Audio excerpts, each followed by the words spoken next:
Neurosurgeons tend to be very calm under fire. They have to be because you deal with some pretty stressful situations. Dr. Carson, when will you decide if you're going to get into the political fray? As you mentioned, it's not brain surgery. Well, you know, it's not something that is at the top of my agenda.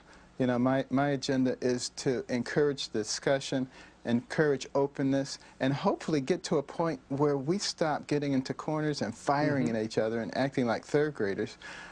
You know, if God has other plans for me, he certainly will manifest those, but I don't expect that to happen anytime in the near future. It's a long time before the next election. It is a long time before the next election, but I think you're going to be retiring one of these days, and so it is curious, why are you coming out and speaking so loudly right now? Because I was invited.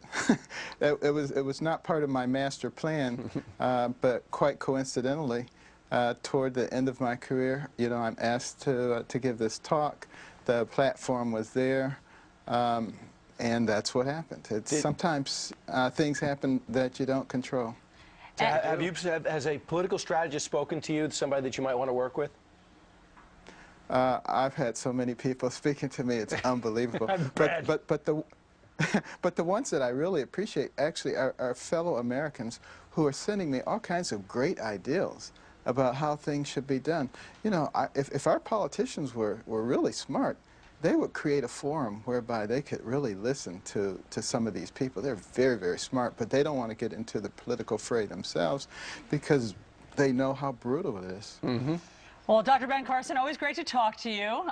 We're counting down the days to your retirement, as we know you are. It's about 130 now. So, thanks. How about 102? Oh, 102. Got it. I'll change the calendar.